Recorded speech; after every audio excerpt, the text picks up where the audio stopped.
అతను తనకంటే ఎక్కువ సాధన స్థాయిలో ఉన్నాడు కాబట్టి వేగంగా ముందుకు వెళ్ళిపోతాడేమోనని కంగారు పడ్డాడు. అప్పుడు దివ్యనాగుడు అతన్ని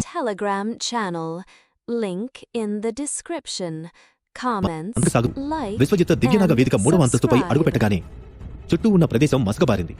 ఆకాశం భూమి తిరుగుతున్నట్లుగా అతనికి తోచింది. తర్వాత తాను దట్టమైన అడవిలో ఉన్నట్లు విశ్వజిత్ కనిపించింది. ఆ అడవిలో ఎత్తైన చెట్లు చాలానే ఉన్నాయి. ప్రతి చెట్టుకి బంగారు పాములు చుట్టుకొని ఉన్నాయి. అవన్నీ కోపంతో ఒకేసారి విశ్వజిత్ మీద దాడి చేయడానికి రావడంతో వెంటనే అప్రమత్తమవుతూ రక్తభక్షక ఖడ్గాన్ని గాలిలో తిప్పుతూ వాటి వైపుకి దూసుకువెళుతూ, ఈ బంగారు పాములను చంపితే నాకు మరిన్ని నాగకృపా కణాలు దక్కుతాయి, అప్పుడు నా సాధన స్థాయి మరింత మెరుగుపడుతుంది అని మనసులో అనుకున్నాడు విశ్వజిత్. అతను ఆ పాములతో యుద్ధం చేస్తున్న సమయంలోనే దివ్యనాగ వేదిక భవనం బయట తన పొట్టని నింపుకొని శిఖరంపై మత్తుగా విశ్రాంతి తీసుకుంటున్న రెక్కల సర్పం ఏదో అలజడి కావడంతో కళ్ళు తెరిచింది. ఎదురుగా 3 భూమిమండల స్థాయి యోధులు నిల్చొని ఉన్నారు. రెక్కల పాము కళ్ళు తెరవగానే వాళ్లు కూడా అప్రమత్తమయ్యారు. అది మాత్రం వాళ్ల మీద దాడి చేయడానికి కంగారు పడలేదు. ఆ యోధులు ఏం చేస్తారో అని జాగ్రత్తగా గమనిస్తోంది. నిజానికి ఆ 3 యోధులు తమ యువరాజు భవనంలోని వేదిక దగ్గరికి ప్రవేశించిన తర్వాత విధేయంగా అతను బయటికి రావడం కోసం ఎదురుచూస్తున్నారు. అదే సమయంలో పక్కన ఏవైనా విలువైన మూలికలు దొరుకుతాయేమోనని గాలించడం మొదలుపెట్టారు. ఆ క్రమంలోనే వారికి ఒక పసుపు రంగు రాయి కనపడడంతో దాన్ని బయటకు తీసేందుకు ప్రయత్నించారు. అప్పుడు వచ్చిన శబ్దంతోనే రెక్కల సర్పం మేల్కొంది. అది వాళ్ళని కళ్ళు విప్పార్చుకొని చూస్తూ ఉంటే భయపడుతూ దూరంగా పారిపోయారు.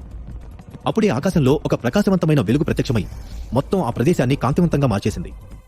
దాంతో అక్కడ ఏం జరుగుతుందో తెలియక 3 యోధులు అయోమయంగా చుట్టూ చూస్తున్నారు.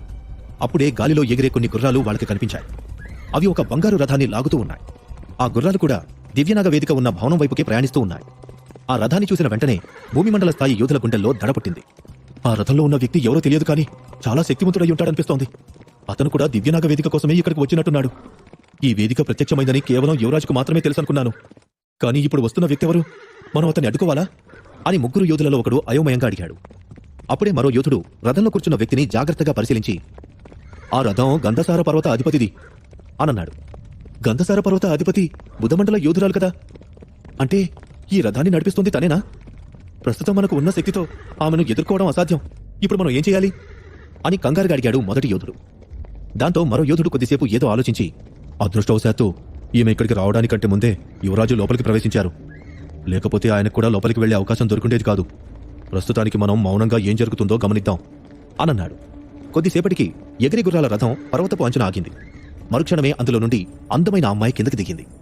ఆమె అడుగులు ముందుకు వేస్తూ ఉంటే భూమిమండల స్థాయి యోధులు చూపును తిప్పుకోలేకపోయారు. ఆమె ప్రతి కదలిక వారిని మోహింపజేసింది. ఆ అమ్మాయి పేరు ఉమాదేవి. మధ్య ప్రాంతంలో భూమిమండల స్థాయిని అధిగమించిన అత్యంత శక్తివంతమైన యోధులలో తను కూడా ఉంది. ఉమాదేవి దివ్యనాగ వేదిక భవనం వైపు చూస్తూ, అందరూ ఇక్కడ విద్యుజ్జంబు ఫలం ప్రత్యక్షమైందని అన్నారు. కానీ అంతకంటే విలువైనది ఉంటుందన్న సంగతి నాకు ముందే తెలుసు. కానీ దివ్యనాగ వేదిక మీద అడుగుపెట్టే అవకాశం వస్తుందని మాత్రం నేను అస్సలు అనుకోలేదు అని చిన్నగా నవ్వింది. తర్వాత అక్కడ ఉన్న 3 భూమిమండల స్థాయి యోధుల వైపు తిరిగి వాళ్ళని తన దగ్గరికి రమ్మన్నట్లుగా సైగ చేస్తూ, మీ 3 ఇటు రండి అనంది. ఉమాదేవి స్వరం 3 యోధులను మత్తెక్కించేసింది. ఆమె అందంగానూ సున్నితంగానూ కనిపిస్తుంది. This audio uploaded by Mahi5351. Join the Telegram channel.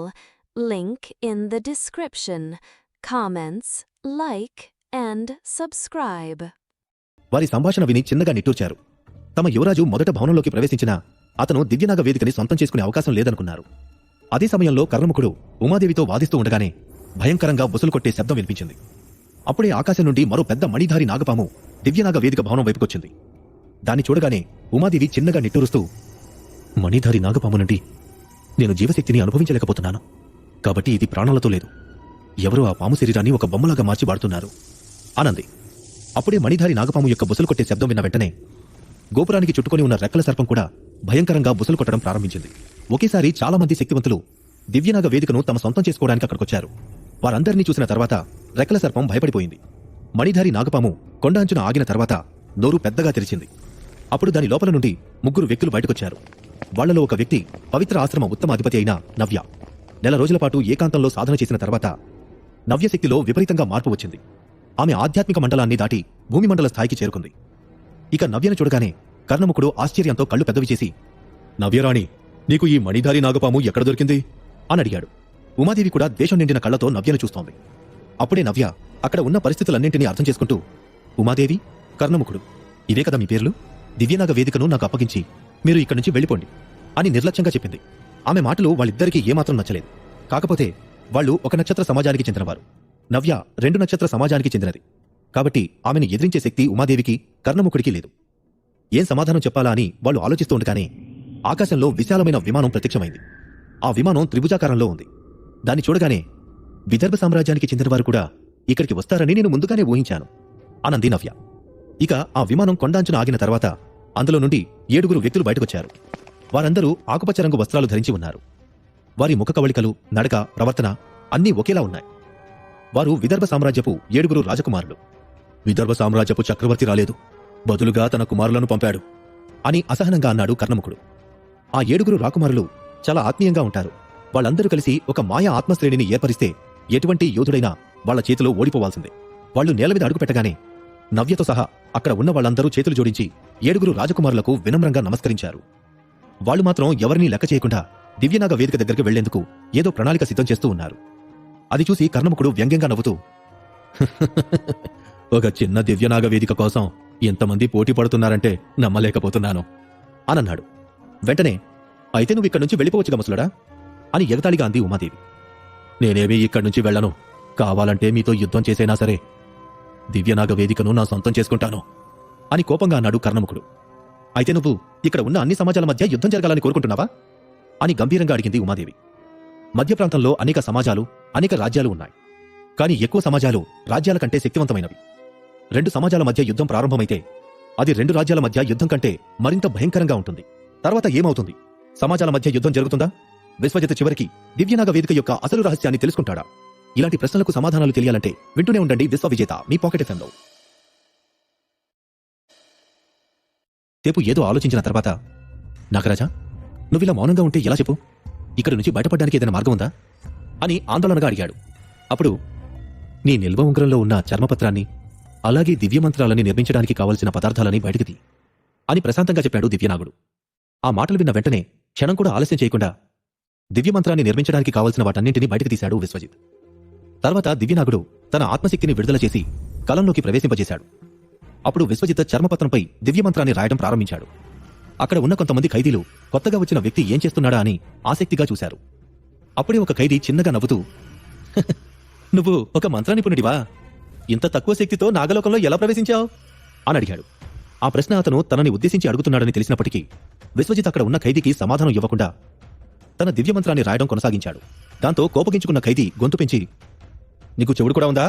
నీతో మాట్లాడుతుంటే వినిపించట్లేదా అని కోపంగా అరిచాడు. అతను భూమిమండల స్థాయిలో ఉన్నాడు. మరుక్షణమే ఉన్నట్టుండి కొంతమంది రక్షకులు అక్కడ ప్రత్యక్షమై భూమిమండల యోధుడిని కోపంగా చూస్తూ, ఏంటి గొడవ చేస్తున్నావు? నిశ్శబ్దంగా ఉండు, లేదంటే నిన్ను చంపేస్తాను. దివ్యనాగ వేదికను తమ సొంతం చేసుకోవడానికి చాలా మంది యోధులొస్తారు. వాళ్లలో ఉమాదేవి మరియు కర్ణముఖుడు ఒకరితో ఒకరు వాదించుకుంటూ ఉంటారు.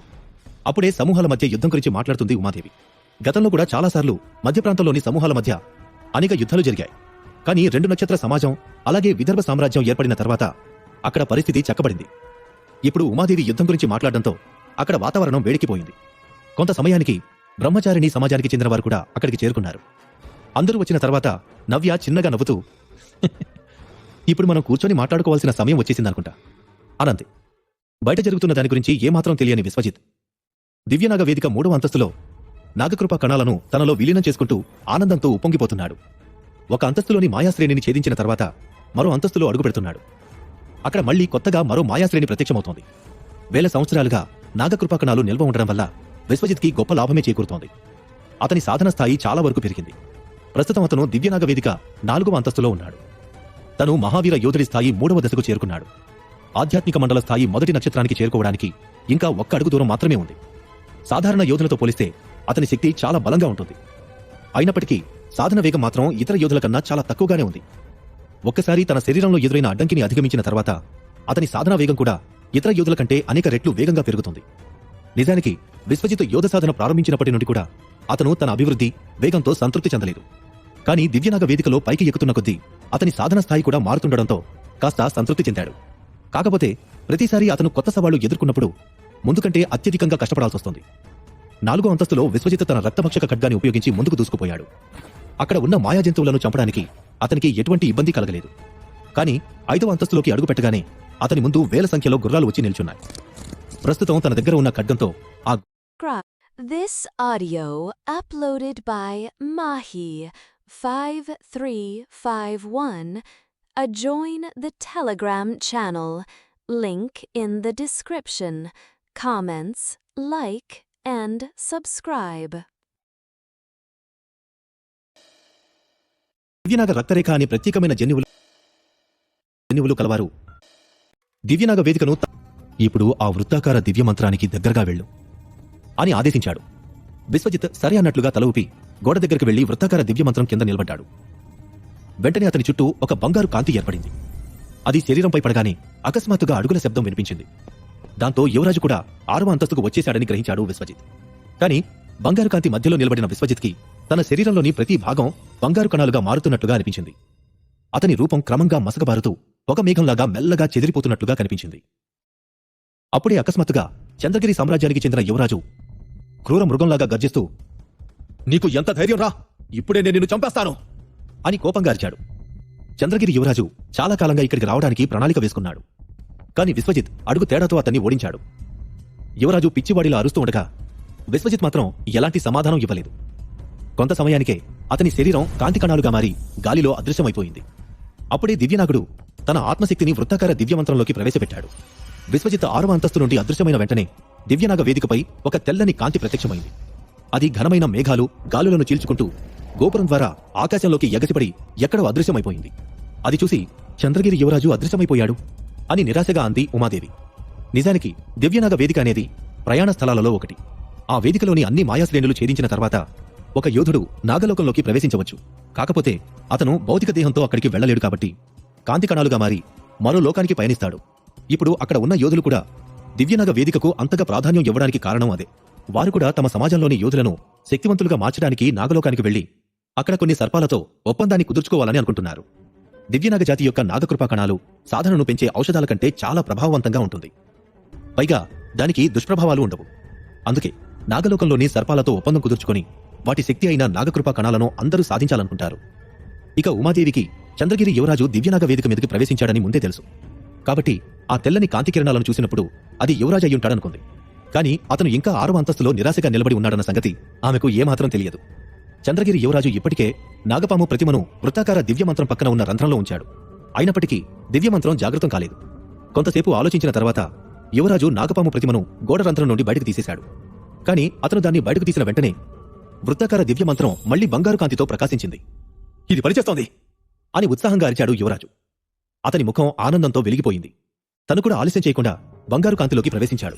అప్పుడు అతని శరీరం కూడా మసకబారిన నీడలాగా మారి అదృశ్యమైపోయింది. అదే సమయంలో దివ్యనాగ వేదిక గోపురంపైన మళ్లీ తెల్లని కాంతిని నవ్య వాళ్ళందరూ చూశారు. మరుక్షణమే వాళ్ల మనసులో రకరకాల ప్రశ్నలు తలెత్తాయి. కేవలం చంద్రగిరి సామ్రాజ్యానికి చెందిన 3 యోధులు మాత్రమే ఆ కాంతిని చూసి ఆనందించారు. తమ యువరాజు కూడా నాగలోకానికి ప్రవేశించడంలో విజయవంతుడయ్యాడని వాళ్ళకనిపించింది. ఎందుకంటే మొదటి కాంతి విచిత్రమైన యువకుడిదని వాళ్ళకి బాగా తెలుసు. అందరికంటే ముందుగా అతను ఆ భవనంలోకి ప్రవేశించాడు కాబట్టి 6వ అంతస్తుకి కూడా తనే ముందు చేరుకున్నాడనుకున్నారు. దాంతో యువరాజు ఓడిపోయాడని కంగారు పడ్డారు. కానీ 2వ కాంతి కణాన్ని చూసిన తర్వాత వాళ్ళకి కొంత ఉపశమనం కలిగింది.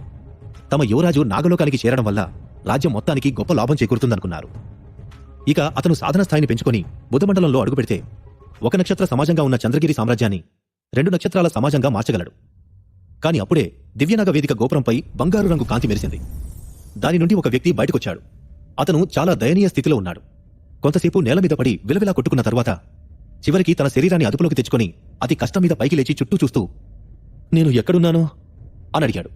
లోయలో ఉన్న ఆ వ్యక్తిని చూసి, "యువరాజా!" అని చంద్రగిరి సామ్రాజ్యానికి చెందిన యోధుడు గట్టిగా అరిచాడు. వెంటనే తలపైకెత్తి చూసిన యువరాజుకి విషయం మొత్తం అర్థమైంది. తాను నాగలోకానికి వెళ్లడంలో విఫలమయ్యాడని తెలుసుకున్నాడు. ఇదంతా గుర్తు తెలియని యువకుడి వల్లే జరిగిందని అనుకుంటూ కోపాన్ని అదుపు చేసుకోలేక, "నువ్వు ఎవరివైనా సరే నేను నిన్ను ఈ భూమి మీద బ్రతకనివ్వను" అంటూ గట్టిగా అరిచాడు యువకుడు. అప్పుడే భూమిమండల యోధుడు తన యువరాజును చూసి ఏదో సైగ చేశాడు. దాంతో మళ్లీ స్పృహలోకి వచ్చిన యువరాజు తలపైకెత్తి చూశాడు. అప్పుడు బుధమండల యోధులందరూ ఆకాశంలో ఎగురుతూ తన చుట్టూ తిరుగుతుండడం గమనించి భయంతో గుటకలు వేశాడు. అదే సమయంలో కర్ణముఖుడు యువరాజును చూస్తూ, "నువ్వు ఎవరి గురించి మాట్లాడుతున్నావు? నీకన్నా ముందు నాగలోకానికి వెళ్లిన ఆ యువకుడు ఎవరో?" అని అడిగాడు. "వాడెవడో నాకు తెలియదు. కాని అతను మహావీర స్థాయిలో ఉన్నాడు. నాకంటే ముందే దివ్యనాగ వేదిక మీదకు చేరుకున్నాడు" అని యువరాజు భయపడుతూ సమాధానం చెప్పాడు. అక్కడ ఉన్న వాళ్లలో ఎవరికీ ఆ మాటలు నమ్మబుద్ధి కాలేదు. కాని నవ్య మాత్రం కళ్ళు చిన్నవి చేసి చూస్తూ, మహావీర యోధుడా, నువ్వు నిజమే చెప్తున్నావా అని అడిగింది. దానికి యువరాజు అవునన్నట్లు తల ఊపాడు. నిజానికి ప్రస్తుతం విశ్వజిత్ ఎక్కడ ఉన్నాడో నవ్యకి తెలియదు. కాని ఒక మహావీర స్థాయి యోధుడు దివ్యనాగ వేదికను కూడా ఛేదించి నాగలోకంలో అడుగుపెట్టాడని వినగానే ఆమెకు అతని గుర్తొచ్చాడు. కాకపోతే ఇప్పుడు అది ఖచ్చితంగా విశ్వజిత్తే అని ఆమెకు కూడా తెలియదు. అప్పుడే ఉమాదేవి గొంతు సవరించుకొని, మనం ఆ యువకుడి గురించి తర్వాత మాట్లాడుకోవచ్చు కానీ దానికంటే ముందు రెక్కల సర్పాన్ని చంపేస్తే మంచిది అనంది. మరోవైపు విశ్వజిత్కి తను శూన్య స్థితిలో ఉన్నట్లుగా అనిపించింది. అతని శరీరం కాంతి కణాలుగా మారిపోయినా ప్రతి అవయవ కదలికలు అనుభూతి చెందుతున్నాడు. కొంత సమయం తర్వాత సూక్ష్మ కణాలుగా మారిన అతని శరీరం మళ్లీ ఏకమై ముందులాగా మారిపోయింది. దాంతో తాను గమ్యస్థానానికి చేరుకున్నాడని ఊహించాడు. కాని చుట్టూ అంతా మసకగా కనిపిస్తూ ఉండడంతో, నాగరాజా, మనం ఎక్కడికొచ్చాము? ఇది ఏ ప్రదేశం అని అడిగాడు విశ్వజిత్. అప్పుడే ముందున్న దృశ్యాలన్నీ స్పష్టంగా కనిపించడం మొదలైంది. ఎదురుగా ఒక విస్తారమైన నగరం, దాని చుట్టూ ప్రయాణ యంత్రాలు ఉన్నాయి. అవి ఒక లోకం నుండి ఇంకొక లోకానికి వెళ్లేందుకు ఉపయోగపడతాయి. నగరం చుట్టూ దాదాపు 1000 ప్రయాణ యంత్రాలు ఉండడం చూసి, ఇక్కడ ఇన్ని ప్రయాణ యంత్రాలు ఎందుకున్నాయి అని మరో ప్రశ్న వేశాడు విశ్వజిత్. ఒక ప్రయాణ యంత్రాన్ని నిర్మించడానికి చాలా ఎక్కువ ఉన్నత స్థాయి ఆధ్యాత్మిక రాళ్లు అవసరమవుతాయి. అలాంటిది 1000 ప్రయాణ యంత్రాలను నిర్మించడం మామూలు విషయం కాదు. ఇక విశ్వజిత్ కళ్లలో కనిపిస్తున్న ఆశ్చర్యాన్ని గమనించిన దివ్యనాగుడు చిన్నగా నవ్వుతూ, ఇక్కడ ఉన్న ప్రతి ప్రయాణ యంత్రం ఒక ప్రత్యేక దివ్యనాగ వేదికతో అనుసంధానమై ఉంటుంది.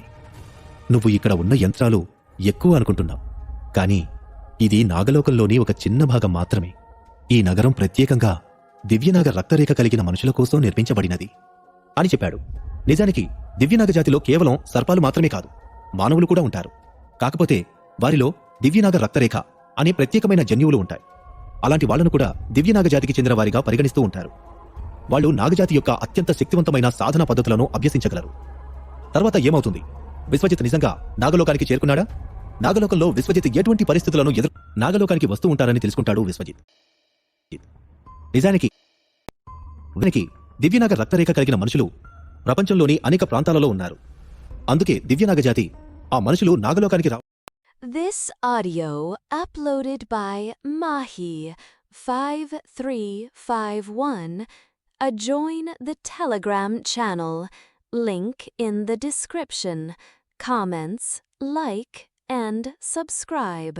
కానికి రావడానికి ఎన్నో దివ్యనాగ వేదికలను నిర్మించింది. అందువల్ల మధ్య ప్రాంతంలోని శక్తివంతులందరూ నాగలోకానికి చేరుకోవడానికి దివ్యనాగ వేదికను ఉపయోగించాలని కోరుకున్నారు. ఇక విశ్వజిత్ దివ్యనాగుడు చెప్పిన మాటల గురించి ఆలోచిస్తూ ఉన్నప్పుడు కొంతమంది అతన్ని చుట్టుముట్టారు. వారందరూ కూడా మానవులే. వాళ్ళు నాగలోక రక్షకులు. ఎంత ప్రయత్నించినా సరే వాళ్ల సాధన స్థాయి ఏమిటో విశ్వజిత్ తెలుసుకోలేకపోతున్నాడు. అదే సమయంలో ఆ రక్షకుల నాయకుడు రెక్కలు ఉన్న విచిత్ర జంతువు మీద ప్రయాణం చేస్తూ అక్కడికొచ్చాడు. ఆ జీవికి ముఖం పక్షిలాగా ఉంది. దానికి పొడవైన రెక్కలు కూడా ఉన్నాయి. కాని జంతువులాగా 4 కాళ్ల మీద నిలబడి ఉంది. అది ఏ రకమైన జీవో విశ్వజిత్కి అర్థం కాలేదు. ఇంతలో ఆ నాయకుడు కళ్ళు చిట్లించి చూస్తూ, వీడిలో దివ్యనాగ రక్తరేఖ ఉందని నాకు అనిపించట్లేదు. అయినప్పటికీ దివ్యనాగ వేదికను ఎలా ఉపయోగించాడు? భూలోకంలో ఖచ్చితంగా ఏదో తప్పు జరిగి వీడు ఇక్కడికొచ్చాడు. సైనికులారా, వెంటనే ఈ అబ్బాయిని పట్టుకుని 1000 సంవత్సరాల పాటు కారాగారంలో బంధించండి అని ఆజ్ఞాపించాడు. అప్పటికే అక్కడ ఉన్న రక్షకులు తమ నాయకుడి మాట విని ఒక చిన్న బంతిని తీసి విశ్వజిత్ వైపు విసిరేశారు. ఆ బంతి నుండి పచ్చని తాళ్లు బయటకొచ్చి అతన్ని చుట్టేశారు. తర్వాత రక్షకుల సమూహం అతన్ని బలవంతంగా లాగుతూ నగరం వైపుకి పరిగెత్తించింది. వాళ్లలో ఏ ఒక్కరూ విశ్వజిత్ని ప్రశ్నించలేదు. అంతేకాదు, అతనికి వివరణ ఇచ్చే అవకాశం కూడా ఇవ్వలేదు. తన పరిస్థితిని తలుచుకుని చిన్నగా నవ్విన విశ్వజిత్, నాగరాజా, దివ్యనాగజాతికి చెందిన మానవులు ఇంత క్రూరంగా ఉంటారని నేను అసలు అనుకోలేదు. వీళ్లు నాకు మాట్లాడే అవకాశం కూడా ఇవ్వట్లేదు అనన్నాడు. నీ శరీరంలో దివ్యనాగ రక్తరేఖ లేదు. అందువల్ల నిన్ను దివ్యనాగజాతి సభ్యుడిగా పరిగణించారు. ఒక బాహ్యుడు అనుమతి లేకుండా దివ్యనాగ వేదికను ఉపయోగిస్తే శిక్షించడం సాధారణ విషయం.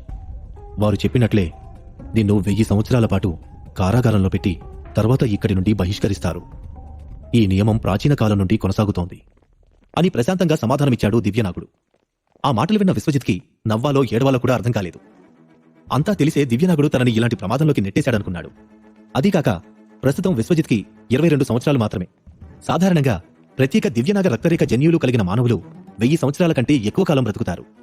కానీ విశ్వజిత్ ప్రస్తుత సాధన స్థాయితో కేవలం 2 నుండి 300 సంవత్సరాలు మాత్రమే జీవించగలడు. దాంతో తన శేష జీవితం కారాగారంలోనే గడిచిపోతుందని అనుకున్నాడు. కానీ ప్రతి సమస్యకి ఒక పరిష్కారం ఉంటుంది. కాబట్టి ఇప్పుడు తనకి ఎదురైన పరిస్థితి నుండి బయటపడే మార్గాన్ని విశ్వజిత్ ఆలోచిస్తూ ఉండగానే, నువ్వు మరీ అంతగా బుర్రచించుకోవాల్సిన అవసరం లేదు విశ్వ. ఈ నాగలోకం నాకు సుపరిచితమైన ప్రాంతమే. కొన్ని కారణాల వల్ల నేను అందరి ముందుకు వచ్చి నీకు సహాయం చేయలేను. కానీ ఇక్కడ నీకు ఎలాంటి కష్టమూ రాకుండా నేను చూసుకుంటాను అనన్నాడు. ఆ మాటలు విన్న తర్వాత విశ్వజిత్కి కాస్త ఉపశమనం లభించింది. అతి తక్కువ సమయంలోనే అతను ఒక నగరానికి చేరుకున్నాడు. అది చాలా విస్తారంగా ఉంది. రహదారులు కూడా 300 నుండి 400 గజాల వెడల్పులో ఉన్నాయి. ఆ నగరంలో ఉన్న సాధారణ భవనాలు కూడా పర్వతంలాగా ఎత్తుగా ఉన్నాయి. ప్రతి భవనం గోడలపైన రకరకాల ఆకృతులు చెక్కబడ్డాయి. అంతేకాక ప్రతి ఆకృతికి మరొక భవనం మీద ఉన్న ఆకృతితో సంబంధం ఉన్నట్లు కనపడుతుండటంతో వాటిని కాసేపు గమనించిన విశ్వజిత్ తనకేదో అర్థమైనట్లుగా మొహం పెట్టి, నాగరాజా, ఇక్కడ గోడల మీద దివ్యమంత్రాలున్నాయి కదా, ఈ నగరం మొత్తం దివ్యమంత్రాలతోనే నిర్మించబడినది. కానీ ఇవి ఇంత విస్తారంగా ఉన్నాయంటే దీన్ని నిర్మించినవాడు ఎంత శక్తివంతుడై ఉంటాడు అని ఆశ్చర్యపోతూ అడిగాడు. దివ్యనాగుడు మాత్రం అక్కడ ఉన్న మంత్రాలను తక్కువ చేసి మాట్లాడుతూ, వీటికే ఇంతలా ఆశ్చర్యపోతే ఎలా? ఇది దివ్యనాగ రక్తరేఖ కలిగిన మనుషుల కోసం నిర్మించబడిన చిన్న నగరం మాత్రమే. కాబట్టి ఇక్కడ ఉండే దివ్యమంత్రాలు అంత శక్తివంతంగా ఏమీ ఉండవు. ఈ లోకంలో ప్రధాన నగరాలు ఇంకా చాలానే ఉన్నాయి. వాటిలో ఇంతకంటే విస్తారమైన మరియు శక్తివంతమైన దివ్యమంత్రాలు ఉంటాయి. ఇక దివ్యనాగుల ప్రధాన నగరంలో అయితే ఒక్కో మంత్రం కొన్ని వందల యోజనాలు విస్తరించి ఉంటుంది. దాన్ని బట్టి ఆ నగరం ఎంత గొప్పగా ఉంటుందో ఒకసారి ఊహించుకో అనన్నాడు. అలా వాళ్ళిద్దరూ మాట్లాడుకుంటూ ఉండగానే రక్షకులు విశ్వజిత్ని ఒక చతురస్ర ప్రాంగణంలోకి తీసుకువెళ్లారు. అక్కడ సాధారణ ప్రజలు చాలామంది ఉన్నారు. కాని వారి సాధన స్థాయి ఏమిటో అతను అర్థం చేసుకోలేకపోయాడు. అదే సమయంలో కాస్త దూరంలో కొంతమంది చిన్నపిల్లలు ఆడుకుంటూ కనిపించారు. ఆ పిల్లల్లో చాలామంది ఆధ్యాత్మిక మండల స్థాయి వారు ఉండడం చూసి విశ్వజిత్కి గుండె ఆగినంత పనైంది. పిల్లలే ఆ స్థాయిలో ఉన్నారంటే ఇక అక్కడ ఉండే యోధులు ఎంత శక్తివంతులై ఉంటారో ఊహించడం కూడా అతనికి కష్టంగా మారిపోయింది. అదే సమయంలో దివ్యనాగ రక్తరేఖ కలిగిన వాళ్లు తమ సాధనను దాచడానికి ఏదో రహస్య పద్ధతిని ఉపయోగిస్తున్నారనుకున్నాడు. అలా చతురస్ర ప్రాంగణంలో కొంత దూరం నడిచిన తర్వాత విశ్వజిత్ ఒక పెద్ద భవనం ముందుకు చేరుకున్నాడు. ఆ భవనానికి రాగి తలుపులున్నాయి. రక్షకుల నాయకుడు చిటిక వేయగానే అవి బుసలు కొట్టే శబ్దం చేస్తూ బారుగా తెరుచుకున్నాయి. ఆ శబ్దం వినేసరికి విశ్వజిత్కి నవ్వొచ్చింది. కానీ బలవంతంగా నవ్వుని అదుపు చేసుకుంటూ రక్షకులను అనుసరించి భవనం లోపలికి ప్రవేశించాడు. అక్కడ చుట్టూ ఇనుప కడ్డీలు తప్ప ఇంకేమీ లేవు. దాంతో అది ఒక విస్తారమైన కారాగారం అని అర్థమైంది. రక్షకులు అతన్ని అక్కడ ఉన్న ఒక గదిలోకి తోసేసి ఇనుప తలుపులను వేసి తర్వాత రాగి తలుపులను కూడా మూసి వెళ్లిపోయారు. విశ్వజిత్ కారాగారంలో కూర్చొని చుట్టూ చూశాడు. అక్కడ అనేక గదులున్నాయి. వాటిలో చాలా కాలంగా బంధించబడిన మానవులు ఎంతో మంది ఉన్నారు. వాళ్లలో కొంతమంది దీనంగా మొహం పెట్టి నేల మీద కూర్చొనుంటే మరికొంతమంది పడుకొని విశ్రాంతి తీసుకుంటున్నారు. కేవలం కొద్దిమంది ఖైదీలు మాత్రం పద్మాసనంలో కూర్చొని సాధన చేస్తూ ఉన్నారు. వారిని చూసి ఇక్కడ అన్ని సాధనా స్థాయిలకు చెందిన యోధులున్నట్లున్నారు. ఆధ్యాత్మిక మండల, భూమి మండల, ఆఖరికి బుధమండల స్థాయి యోధులను కూడా ఇక్కడ వాళ్లు ఖైదు చేశారు అనన్నాడు విశ్వజిత్. అవును, ఇక్కడ చాలామంది నీకంటే శక్తివంతులున్నారు అనన్నాడు దివ్యనాగుడు. దానికి విశ్వజిత్ చిన్నగా నిట్టూర్చి, వీళ్ళు కూడా నాలాగే దివ్యనాగ వేదిక ద్వారా ఇక్కడికొచ్చినట్టున్నారు. వీళ్ళందరికీ కూడా 1000 సంవత్సరాల శిక్ష వేసి ఉంటారు అనన్నాడు. తన శరీరంలో దివ్యనాగ రక్తరేఖ జన్యువులు లేకుండా నాగలోకంలోకి ప్రవేశించడం తాను చేసిన పెద్ద తప్పని విశ్వజిత్ భావిస్తూ ఉన్నాడు. కాని దివ్యనాగుడు మాత్రం అతని భావాల గురించి పెద్దగా పట్టించుకోలేదు. దాంతో కొద్దిసేపు ఏదో ఆలోచించిన తర్వాత, నాగరాజా, నువ్విలా మౌనంగా ఉంటే ఎలా చెప్పు? ఇక్కడి నుంచి బయటపడడానికి ఏదైనా మార్గం ఉందా అని ఆందోళనగా అడిగాడు. అప్పుడు, నీ నిల్వ ఉంగరంలో ఉన్న చర్మపత్రాన్ని అలాగే దివ్యమంత్రాలని నిర్మించడానికి కావలసిన పదార్థాలని బయటకు అని ప్రశాంతంగా చెప్పాడు దివ్యనాగుడు. ఆ మాటలు విన్న వెంటనే క్షణం కూడా ఆలస్యం చేయకుండా దివ్యమంత్రాన్ని నిర్మించడానికి కావలసిన వాటన్నింటినీ బయటకు తీశాడు విశ్వజిత్. తర్వాత దివ్యనాగుడు తన ఆత్మశక్తిని విడుదల చేసి కలంలోకి ప్రవేశింపజేశాడు. అప్పుడు విశ్వజిత్ చర్మపత్రంపై దివ్యమంత్రాన్ని రాయడం ప్రారంభించాడు. అక్కడ ఉన్న కొంతమంది ఖైదీలు కొత్తగా వచ్చిన వ్యక్తి ఏం చేస్తున్నాడా అని ఆసక్తిగా చూశారు. అప్పుడే ఒక ఖైదీ చిన్నగా నవ్వుతూ, నువ్వు ఒక మంత్రనిపుణుడివా? ఇంత తక్కువ శక్తితో నాగలోకంలో ఎలా ప్రవేశించావు అని అడిగాడు. ఆ ప్రశ్న అతను తనని ఉద్దేశించి అడుగుతున్నాడని తెలిసినప్పటికీ విశ్వజిత్ అక్కడ ఉన్న ఖైదీకి సమాధానం ఇవ్వకుండా తన దివ్యమంత్రాన్ని రాయడం కొనసాగించాడు. దాంతో కోపగించుకున్న ఖైదీ గొంతు పెంచి, నీకు చెవుడు కూడా ఉందా? నీతో మాట్లాడుతుంటే వినిపించట్లేదా అని కోపంగా అరిచాడు. అతను భూమిమండల స్థాయిలో ఉన్నాడు. మరుక్షణమే ఉన్నట్టుండి కొంతమంది రక్షకులు అక్కడ ప్రత్యక్షమై భూమిమండల యోధుడిని కోపంగా చూస్తూ, ఏంటి గొడవ చేస్తున్నావు? నిశ్శబ్దంగా ఉండు, లేదంటే నిన్ను చంపేస్తాను అని బెదిరించారు. వాళ్ళని చూసిన వెంటనే ఆ యోధుడి ముఖం నల్లగా మారిపోయింది. తాను చేయగలిగింది ఏమీ లేదనుకుంటూ తలదించుకుని వెళ్లి ఒక మూలన కూర్చున్నాడు. నిజానికి దివ్యమంత్రాలను రాస్తున్నది విశ్వజిత్ కాదని, అతనిలో ఉన్న దివ్యనాగుడన్న సంగతి అక్కడ ఎవరికీ తెలియదు. ఒక దివ్యమంత్రాన్ని పూర్తి చేసిన తర్వాత కూడా ఆగకుండా కొన్ని వింతైన పదాలను చివర్లో చేర్చాడు దివ్యనాగుడు. విశ్వజిత్ వాటిని గుర్తించలేకపోయాడు. కాని అవి నాగభాషలో ఉన్నాయని ఊహించాడు. అక్షరాలు రాయడం పూర్తయిన తర్వాత దివ్యనాగుడు ఒక చిన్న ఆకృతిని కూడా గీశాడు. తర్వాత తన ఆత్మశక్తిని వెనక్కి తీసుకుంటూ, అయిపోయింది విశ్వ, ఈ దివ్యమంత్రాన్ని ఒక రక్షకుడికిచ్చి ఇది నగర ప్రధానికి అందించమని చెప్పు అని ఆదేశించాడు దివ్యనాగుడు. విశ్వజిత్ సరే అన్నట్లుగా తల ఊపి చర్మపత్రాన్ని పట్టుకుని ఇనుప కడ్డీ మీద మెల్లగా తట్టాడు. ఆ శబ్దం వినగానే మళ్లీ కొంతమంది రక్షకులు ప్రత్యక్షమై ఎరుపెక్కిన కళ్లతో విశ్వజిత్ని చూస్తూ, తప్పించుకోవాలని చూస్తున్నావా అని ఆయుధాలను బయటికి తీశారు. అది చూసి కంగారుగా అదేం లేదు, నేను దీనిని మీ నగర ప్రధానికి ఇవ్వాలని అనుకుంటున్నాను అని చెప్పి విశ్వజిత్ తన చేతిలో ఉన్న చర్మపత్రాన్ని రక్షకులకి చూపించాడు. ఆ మాటలు విని అక్కడ ఉన్న వాళ్ళందరూ గట్టిగా నవ్వడం మొదలుపెట్టారు. అదే సమయంలో ఒక రక్షకుడు, నీకు మా నగర ప్రధాని ఎవరో తెలుసా? నువ్వు ఆయన్ని కలిసేంత గొప్పవాడి అనుకుంటున్నావా? అసలు ఈ సాధారణ మానవులు ఎప్పుడూ తమ శక్తిని ఎక్కువగా అంచనా వేస్తూ ఉంటారు. అందుకే మేము మీలాంటి వాళ్లకి 1000 సంవత్సరాల శిక్ష వేసి ఇది భూలోకం కాదని తెలిసేలా చేస్తాము. ఇక్కడ నువ్వు అనుకున్నది జరగదు అని ఎగతాళిగా అన్నాడు. విశ్వజిత్ మాత్రం వారి మాటలను పట్టించుకోకుండా తన చేతిలో ఉన్న దివ్య మంత్రాన్ని చూపిస్తూ, ముందు దీన్ని మీరు పరిశీలించి చూడండి, తర్వాత ఇది నగర ప్రధానికి ఇవ్వాలా వద్దా అని నిర్ణయించుకోండి అని స్థిరంగా చెప్పాడు. ఇక అప్పుడు కొంతమంది రక్షకులు దివ్య మంత్రాన్ని పరీక్షించి చూశారు. దాని అంచున గీసిన ఆకృతిని చూసిన వెంటనే ఒక రక్షకుడి ముఖం మారిపోయింది. వేగంగా ముందుకొచ్చి విశ్వజిత్ చేతిలో ఉన్న చర్మపత్రాన్ని అందుకుని, ఈ దివ్య మంత్రం నీకు ఎక్కడ దొరికింది అని వణుకుతున్న గొంతుతో అడిగాడు. విశ్వజిత్ ఏదో సమాధానం చెప్పబోతుండగా దివ్యనాగుడు అతని మాటలకు అడ్డుపడుతూ, ఆగు విశ్వ, నువ్వు మానవలోకంలో ఉన్నప్పుడు శేషాద్రి అనే వ్యక్తి ఈ దివ్య మంత్రాన్ని నీకిచ్చాడని చెప్పు. తనే నిన్ను ఇక్కడికి రమ్మన్నాడని కూడా వాళ్లతో చెప్పు అనన్నాడు. అది విన్న విశ్వజిత్ దివ్యనాగుడి మాటలను రక్షకుల దగ్గర పునరావృతం చేశాడు. మరుక్షణమే వాళ్ల ముఖాలు గంభీరంగా మారిపోయాయి. వాళ్లలో ఒక రక్షకుడు వెంటనే కారాగారాన్ని తెరిచి విశ్వజిత్ బయటకు వచ్చేందుకు అనుమతించాడు. అది చూసి మిగతా ఖైదీలు ఆశ్చర్యంతో కళ్ళు పెద్దవి చేసి, ఒక మహావీర యోధుడు బీజమంత్రాన్ని రాసినంత మాత్రాన అతన్ని విడుదల చేసేస్తారా? ఇది ఎక్కడ న్యాయం? అలా అయితే మేము తనకన్నా శక్తివంతంగా ఉన్నాము, మమ్మల్ని కూడా విడుదల చేయండి అని అరవడం మొదలుపెట్టారు. కానీ రక్షకులు మాత్రం వాళ్ల మాటలు లెక్క చేయలేదు. కేవలం విశ్వజిత్ని చూస్తూ, మీరు కొద్దిసేపు ఈ భవనంలోనే వేచి ఉండండి, మేము ఈ పత్రాన్ని నగర ప్రధానికి అందిస్తాము అని చెప్పి రక్షకులు చర్మపత్రాన్ని తీసుకుని ఉన్న చోటనే మాయమైపోయారు. వాళ్ళు వెళ్లిన వెంటనే, నాగరాజా, నువ్వు దివ్యమంత్రంలో ఏ సందేశాన్ని రాశావు అని ఆసక్తిగా అడిగాడు విశ్వజిత్. నేను దానిలో ఎలాంటి ప్రత్యేకమైన సందేశమూ రాయలేదు. కేవలం నా ఆత్మశక్తిని ఆ దివ్యమంత్రంలో కేంద్రీకరించాను. ఆ రక్షకుడు దాన్ని గుర్తించలేడు కాని భయంకరమైన నాగశక్తిని మాత్రం అనుభవించగలడు. అందుకే అంత కంగారు పడుతున్నాడు అని నవ్వుతూ సమాధానమిచ్చాడు దివ్యనాగుడు. ఆ మాట విని విశ్వజిత్ కూడా చిన్నగా నవ్వాడు. అదే సమయంలో ఇంత శక్తివంతమైన దివ్యనాగుడు తన మనసులో ఎందుకు దాక్కున్నాడో తెలుసుకోవాలనుకున్నాడు. కాని ఆ ప్రశ్న అడిగేందుకు ఇది సరైన సమయం కాదని మౌనంగా ఉన్నాడు. అప్పుడే దివ్యనాగుడు తన మాటలను కొనసాగిస్తూ, ఈ నగరం నాగలోక ప్రధాన నగరం కాదు. ఇది దివ్యనాగ రక్తరేఖ కలిగిన మనుషుల సాధన కోసం నిర్మించబడింది. వీరు కూడా నాగలోక ప్రధాన నగరంలో ప్రవేశించే ముందు అనేక పరీక్షలు ఎదుర్కోవాల్సి ఉంటుంది.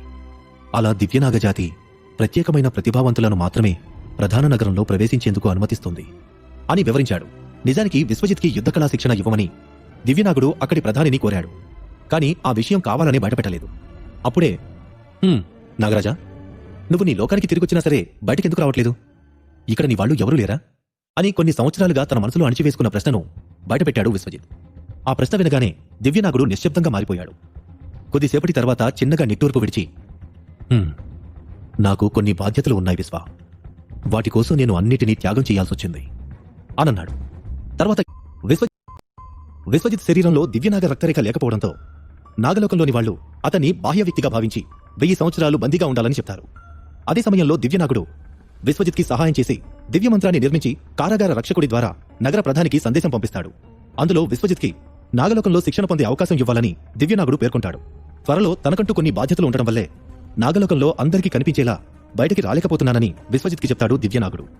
ఆ బాధ్యతలు ఏమిటో, అసలు దివ్యనాగుడి చరిత్ర ఏంటో తెలుసుకోవాలనే ఉద్దేశంతో, నాగరాజా, అసలు నీ పేరేంటి? నీకు కుటుంబ సభ్యులు ఎవరైనా ఉన్నారా? నీ వయసు ఎంతుండొచ్చు అని అడుగుతాడు విశ్వజిత్. నువ్వు ఈ ప్రశ్నలకు సమాధానం తెలుసుకునే సమయం ఇంకా రాలేదు. కాని ముందు నీ శక్తిని ఎలా పెంపొందించుకోవాలో దానిమీద దృష్టి పెట్టు అని కాస్త కోపంగా చెప్పాడు దివ్యనాగుడు. దాంతో గతంలో ఏదో ఒక చేదు అనుభవం వల్లే అతను ఇలా మాట్లాడుతున్నాడని అంచనా వేసిన విశ్వజిత్ ఆ విషయం గురించి పెద్దగా చర్చించకుండా మాట మార్చేశాడు. వాళ్ళిద్దరూ నాగలోకంలోని నియమాల గురించి చర్చించుకుంటున్న సమయంలోనే దివ్యనాగుడి సందేశం తీసుకువెళ్లిన రక్షకుడు తిరిగొచ్చాడు. అతను విశ్వజిత్ని పైనుండి కింద వరకు పరీక్షగా చూసి తర్వాత తన నిల్వ ఉంగరం నుండి ఒక రాజముద్రను తీసిస్తూ, నీ అదృష్టం బాగుంది, నగర ప్రధాని నీకు అనుమతిచ్చారు. నువ్వు దివ్యనాగ రక్తరేఖ కలిగిన వారితో కలిసి శిక్షణ పొందవచ్చు. ఇక నుండి ఈ కారాగారంలో ఉండాల్సిన పనిలేదు, నాతోరా అనన్నాడు. విశ్వజిత్ ఉత్సాహంగా తల ఊపి రాజముద్రను చేతిలోకి తీసుకున్నాడు. అక్కడ ఉన్న ఇతర ఖైదీలు ఈర్ష్య నిండిన కళ్లతో అతన్ని చూస్తూ ఉండిపోయారు. విశ్వజిత్ మాత్రం వారి చూపుల గురించి పెద్దగా పట్టించుకోకుండా కారాగారం నుండి బయటకొచ్చేశాడు. రక్షకుడు మార్గదర్శకత్వం చేస్తూ ఉంటే అతనిని మధ్య మధ్యలో కొన్ని ప్రశ్నలు అడుగుతూ అతని వెంటే నడుస్తున్నాడు విశ్వజిత్. అతను ఒక పెద్ద రహదారి మీదకి అడుగుపెట్టిన మరుక్షణమే ఇద్దరు వృద్ధులు గంభీరమైన ముఖాలతో విశ్వజిత్ని చూస్తూ అతనికి అడ్డొచ్చారు. వాళ్ళు సాధన స్థాయిని దాచుకోవడానికి ఏదో రహస్య పద్ధతిని ఉపయోగించడం వల్ల వాళ్ళు ఏ స్థాయికి చెందిన వాళ్ళో విశ్వజిత్ తెలుసుకోలేకపోయాడు. కాని ఆ ఇద్దరు వృద్ధులు తమలో తాము చిన్నగా ఏదో మాట్లాడుకుని రక్షకుడి వైపు చూస్తూ, ఈ వ్యక్తిలో దివ్యనాగ రక్తరేఖ లేదు. అలాంటి వాడిని శిక్షణ కేంద్రానికి ఎందుకు తీసుకువెళ్తున్నారో, తనని బంధించకుండా ఇక్కడికి ఎందుకు తీసుకొచ్చావు అని కోపంగా అడిగాడు ఒక వృద్ధుడు. ఆ ఇద్దరిని చూడగానే రక్షకుడు భయంతో అడుగులు వెనక్కి వేస్తూ, అది తను దివ్య సర్ప అని ఏదో చెప్పబోతూ ఉండగానే, దివ్య సర్పం కాదు, మణిధారి సర్పం. నువ్వు పొరపాటు పడ్డట్టున్నావు. ఆ యువకుడిలో మణిధారి నాగశక్తి భాగం ఉంది. వాడు ఆ మణిధారి నాగపాము యొక్క రక్తాన్ని గ్రహించి ఉండొచ్చు. అంత మాత్రాన వాడిని దివ్యనాగజాతి సభ్యుడిగా పరిగణించలేము. ఇంకోసారి ఇలాంటి తప్పులు చేయకు. వెంటనే వాడిని కారాగారంలో బంధించు అని గదమాయించి చెప్పాడు మరో వృద్ధుడు. ఆ మాటలు విన్న రక్షకుడు చిన్నగా నిట్టూర్చి, ఎదుటివాడు ఏం చెప్తున్నాడో వినే అలవాటు వీళ్ళకి లేదు. నా మాటలు వినకుండానే నేను ఏదో తప్పు చేశానన్నట్లుగా నన్ను నిందిస్తున్నారు అని పళ్ళు పటపటా కొరుకుతూ మనసులో అనుకుంటూ ఉన్నాడు. అదే సమయంలో వృద్ధుడు కళ్ళు పెద్దవి చేసి, అలా బొమ్మలా నిలబడ్డావేంటి? చెప్పేది నీకే. వెంటనే వీడిని కారాగారంలో బంధించి 1000 సంవత్సరాల శిక్ష విధించు అనన్నాడు. అప్పుడు రక్షకుడు గట్టిగా ఊపిరి పీల్చుకొని, గురువర్యులారా, నేను చెప్పేది కాస్త ప్రశాంతంగా వినండి. నగర ప్రధాని ఈ కుర్రాడికి రాజముద్రను ఇచ్చారు. కాబట్టి తనని శిక్షణ మందిరానికి తీసుకువెళ్తున్నాను. దివ్యనాగ రక్తరేఖ లేకపోయినా శిక్షణ పొందేందుకు ప్రత్యేక అనుమతి ఉంది కాబట్టి నేను తనని ఇలా తీసుకొచ్చాను. కావాలంటే నేను ఈ విషయాన్ని మీకు నిరూపించగలను కూడా అని చెప్పాడు. నగర ప్రధాని ఈ కుర్రాడికి రాజముద్రను Subscribe. This audio uploaded by Mahi 5351. Join the Telegram channel. Link in the description. Comments, like, and subscribe. రాజముద్రను అందించాడా అంటూ నోరెళ్లబెట్టాడు ఒక వృద్ధుడు. ప్రధానికి ఈ యువకుడికి ఏదైనా సంబంధం ఉందా అని ఆలోచించడం మొదలుపెట్టాడు మరో వృద్ధుడు. అప్పుడే విశ్వజిత్ కూడా నగర ప్రధాని ఇచ్చిన రాజముద్రను వృద్ధులకు చూపించడంతో వాళ్ళు సరే అన్నట్లుగా తల ఊపి, సరే అయితే నువ్వు మాతోరా, మేము కూడా శిక్షణా శిబిరానికి వెళ్తున్నాము. దివ్యనాగ రక్తం పొందిన తర్వాత నువ్వు శిక్షణ ప్రారంభించవచ్చు అని చెప్పాడు. అది విన్న వెంటనే రక్షకుడు తన బాధ్యత తీరిపోయింది అన్నట్లుగా వృద్ధులకు నమస్కరించి అక్కడి నుండి వెళ్ళిపోయాడు. మరుక్షణమే విశ్వజిత్ కూడా ఆ ఇద్దరికీ వినయంగా ప్రణామాలు చెప్పి, గురువర్య, దివ్యనాగ రక్తం పొందడం ఏమిటి? దాని గురించి కాస్త వివరిస్తారా అని అడిగాడు. అప్పుడు ఒక వృద్ధుడు అడుగులు ముందుకు వేస్తూ విశ్వజిత్ని కూడా తనతో రమ్మని సైగ చేశాడు. తర్వాత నిదానంగా సమాధానమిస్తూ, ఇక్కడ శిక్షణ తీసుకోవడానికి వచ్చే ప్రతి మనిషిలోనూ దివ్యనాగ రక్తరేఖ జన్యువులు ఉంటాయి. కాకపోతే భూలోకంలో ఉన్నప్పుడు మానవులు ఆ జన్యువులను జాగృతం చేయరు. కానీ ఇక్కడ శిక్షణ తీసుకోవాలి అంటే ఆ జన్యువులను మేల్కొల్పాలి. లేదంటే శిక్షణ శక్తిని ఒక మానవుడు తట్టుకోలేడు. ఇక నీలాగా శరీరంలో దివ్యనాగ రక్తరేఖ లేని మానవులకు దివ్యనాగపాము యొక్క రక్తపు బొట్టును ఇస్తాము. దాన్ని నువ్వు నీ శరీరంలో విలీనం చేసుకోవాలి. అప్పుడే శిక్షణ తీసుకునేందుకు అర్హుడివవుతావు అని వివరించాడు వృద్ధుడు. ఆ మాటలకు విశ్వజిత్ కొడుతూ ఉంటే మనసులో ఉన్న దివ్యనాగుడు మాత్రం కోపంగా బుసలు కొడుతూ, ఈ దివ్యనాగ రక్తరేఖ కలిగిన మానవ జాతి చాలా ఉదారంగా ఉన్నారు. ఇంత సులభంగా దివ్యనాగుల రక్తపు బొట్టును ఇతరులకు ఇస్తున్నారంటే నమ్మలేకపోతున్నాను అనన్నాడు. దాంతో దివ్యనాగపాము రక్తం చాలా అరుదుగా దొరుకుతుందా అని చిన్నగా మనసులో ప్రశ్నించాడు విశ్వజిత్. అది విన్న దివ్యనాగుడు గట్టిగా నవ్వుతూ, ఒక వృద్ధ దివ్యనాగం 100 మైళ్ల పొడవు ఉంటుంది. దాని శరీరం నుండి వచ్చే రక్తం మొత్తం మధ్యప్రాంత ప్రజలను శక్తివంతులుగా మార్చడానికి సరిపోతుంది. 1-2 బొట్లు పెద్ద విషయమేమీ కాదు. వాళ్లు తలుచుకుంటే నీకు ఇంకా ఎక్కువ రక్తాన్ని ఇవ్వచ్చు అని చెప్పాడు. దాంతో దివ్యనాగుడు ఎగతాళిగా మాట్లాడుతున్నాడన్న సంగతి విశ్వజిత్ అర్థం చేసుకున్నాడు. కొద్దిసేపటికి అతను వృద్ధులతో పాటు శిక్షణ మందిరానికి చేరుకున్నాడు. అప్పుడు ఇద్దరిలో ఒక వృద్ధుడు ఒక చిన్న గాజు సీసాను తీసి విశ్వజిత్కిచ్చి, నువ్వు ముందు శిక్షణ గదిలోకి వెళ్లి ఈ సీసాలో ఉన్న దివ్యనాగ రక్తబొట్టును గ్రహించు. తర్వాత నీకు శిక్షణ మొదలవుతుంది అని చెప్పాడు. సరే అని తల ఊపి ఒక చిన్న మందిరంలోకి వెళ్లిన విశ్వజిత్ గాజు సీసాను తెరవగానే గుండ్రటి ఆకారంలో ఉన్న రక్తపు బొట్టు అందులోంచి పైకొచ్చి గాలిలో తేలింది. దివ్యనాగ రక్తపు బొట్టు భయంకరమైన శక్తిని కలిగి ఉంది. విశ్వజిత్ దానిని చూసి ఒక క్షణం తడబడినా వెంటనే ఆ రక్తబిందువును తన శరీరంలోకి విలీనం చేసుకున్నాడు. మరుక్షణమే అతని శరీరం అంతా ఎరుపు రంగులోకి మారిపోయింది. తన రక్తంలో ఏవో మార్పులు వస్తున్నట్టు గమనించాడు. కానీ కొద్దిసేపటి తర్వాత అతని శరీరం మళ్లీ మామూలు రంగులోకి వచ్చేసింది. అప్పుడు హృదయంలో విపరీతమైన వేడి పుట్టి కనకనము విస్తరించింది. ఆ సమయంలో విపరీతమైన బాధ కలిగిన అతి కష్టం మీద తన బాధను అదుపు చేసుకున్నాడు.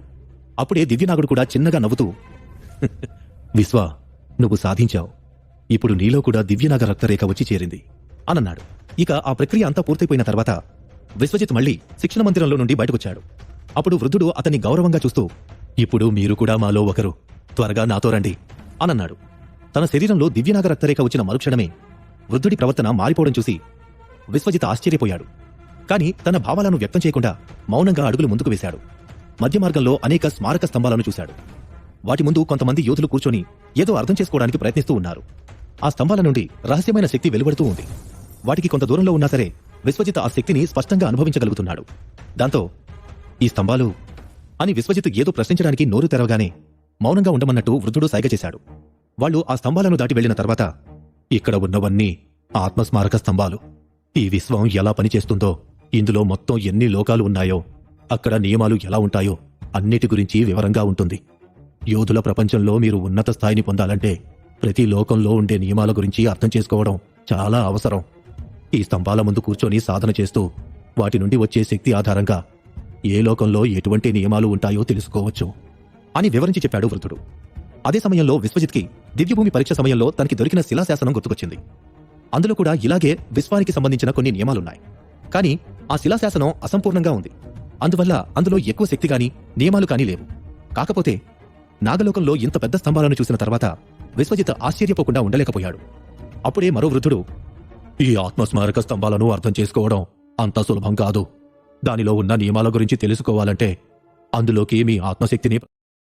This audio uploaded by Mahi 5351. Join the Telegram channel. Link in the description.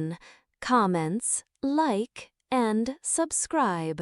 ఆత్మశక్తిని ప్రవేశపెట్టాలి. చాలా మంది యోధులు ఒక్క రోజులోనే అన్నీ తెలుసుకోవాలనే ఉద్దేశంలో ఎక్కువగా ఆత్మశక్తిని ఖర్చు చేస్తూ ఉంటారు. అందువల్ల వారి ఆత్మ పూర్తిగా దెబ్బతింటుంది. మీరు ఆ తప్పు చేయరని నమ్ముతున్నాను అనన్నాడు. దానికి విశ్వజిత్ సరే అన్నట్లుగా తల ఊపి మళ్లీ తిరిగి స్తంభాల దగ్గరికి వెళ్లాడు. ప్రతి స్తంభము దాదాపు 100 గజాల ఎత్తులో ఉంది. కొన్ని స్తంభాల నుండి అగ్నిలాగా దగదగలాడే శక్తి వస్తూ ఉంటే, మరికొన్ని స్తంభాల నుంచి మంచు కణాలతో పాటు చల్లని శక్తి బయటకొస్తోంది. అప్పుడు ఆ 2 స్తంభాల దగ్గర సాధన చేయడం వల్ల పంచమహాభూతాలలో అగ్ని అలాగే జలం యొక్క నియమాల గురించి తెలుసుకోవచ్చనుకున్నాడు విశ్వజిత్. అక్కడ ఉన్న మిగిలిన స్తంభాల నుండి కూడా వివిధ రకాల శక్తి బయటకొస్తూ ఉంది. ఏ యోధులైనా ఈ నియమాలను అర్థం చేసుకుంటే అతను విశ్వంలో ఎక్కడికైనా ప్రయాణించగలడు. ఎవరినైనా అధిగమించే శక్తి సొంతం అవుతుంది. కొద్దిసేపు అక్కడున్న అన్ని స్తంభాలను పరిశీలించిన తర్వాత విశ్వజిత్ ఒక నీలిరంగు స్మారక స్తంభం ముందు ఆగాడు. ఆ స్తంభానికి తనకి ఏదో ప్రత్యేక అనుబంధం ఉన్నట్లు అతనికి అనిపించింది. ఈ స్తంభంలో శూన్య నియమాల గురించి ఉంది అంటూ దాని నుండి వస్తున్న శక్తిని గ్రహించడం మొదలుపెట్టాడు విశ్వజిత్. అతను ఇంతకు ముందు కూడా భూలోకంలో ఉన్నప్పుడు పవిత్ర ఆశ్రమానికి వచ్చే సమయంలో ఈ శూన్య నియమాలను గ్రహించాడు. శిలాశాసనం నుండి కూడా కొంతవరకు వాటిని అర్థం చేసుకున్నాడు. కానీ ఆ నియమాల గురించి తన మనసులో ఎన్నో సందేహాలు ఉన్నాయి. ఇప్పుడు ఈ స్తంభాల ద్వారా వచ్చే శక్తిని గ్రహించి అందులోని నియమాలను అర్థం చేసుకుంటే తనకి అపారమైన లాభం కలుగుతుందనుకున్నాడు. దాంతో అక్కడ ఉన్న ఇతర యోధులలాగే స్తంభం ఎదురుగా నేలపైన పద్మాసనంలో కూర్చొని చిన్నగా కళ్ళు మూసుకున్నాడు. అది చూసిన వృద్ధుడు ఆశ్చర్యంతో కళ్ళు పెద్దవి చేసి, ఈ బాలుడు తనకి తెలిసే ఆ స్తంభాన్ని ఎంచుకున్నాడా? ఎందుకంటే ఈ ప్రపంచంలో అన్నిటికంటే శూన్య నియమం మరియు కాల నియమం అత్యంత శక్తివంతమైనవి. ఇవి ఒకదానితో ఒకటి అనుసంధానమై ఉంటాయి. వాటిని అర్థం చేసుకోవడం చాలా కష్టం అనన్నాడు. దానికి మరో వృద్ధుడు అవునన్నట్లుగా తల ఊపుతూ, ఈ కుర్రాడు చాలా ధైర్యవంతుడు అనన్నాడు.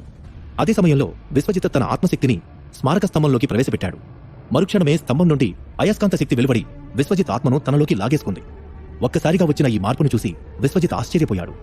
ప్రస్తుతం అతని శరీరం పద్మాసనంలోనే కూర్చొని ఉన్న ఆత్మ మాత్రం దాని నుండి వేరై స్తంభం లోపలికి చేరిపోయింది. ఆత్మరూపంలో ఉన్న విశ్వజిత్ స్తంభం లోపలికి వెళ్లిన తర్వాత తలపైకెత్తి చూశాడు. అప్పుడు ఇతర సాధకులు ఆత్మలు స్తంభంపైకి ఎక్కుతూ కనిపించేసరికి, నేను కూడా ఈ స్తంభంపైకి ఎక్కాలి కాబోలు అని చిన్నగా అన్నాడు. ఆత్మకి ఎటువంటి బరువు ఉండదు కాబట్టి పైకి ఎక్కడం కష్టం కాదనుకుంటూ అడుగు ముందుకు వేశాడు. మరుక్షణమే స్తంభంపై చెక్కబడిన రహస్య చిహ్నాల గురించి ప్రతికూల శక్తి విడుదలైంది. అది విశ్వజిత్ని దూరంగా తోసేస్తూ ఉంటే, ఈ ప్రతికూల శక్తి శూన్యశక్తి అయ్యుండొచ్చు, కానీ ఇది నన్ను ఎందుకు దూరంగా తోసేస్తుంది అని విశ్వజిత్ అనుమానంగా అడుగులు ముందుకు వేసి బలవంతంగా ఆ స్తంభాన్ని గట్టిగా పట్టుకుని పైకెక్కడం ప్రారంభించాడు. దాదాపు 10 గజాలు పైకెక్కిన తర్వాత ఒక్కసారిగా స్తంభంలో ప్రతికూల శక్తి మరింత పెరిగింది. అందువల్ల విశ్వజిత్ ఆత్మవేగం కూడా చాలా తగ్గిపోయింది. దాంతో పైకి వెళ్లడం తాను అనుకున్నంత సులభం కాదని అర్థమైంది. విశ్వజిత్ ఆ స్తంభంపైకి చేరుకుంటాడా? శూన్య నియమాల వల్ల అతనికి ఏ రకమైన లాభం చేకూరుతుంది? విశ్వజిత్ నాగలోక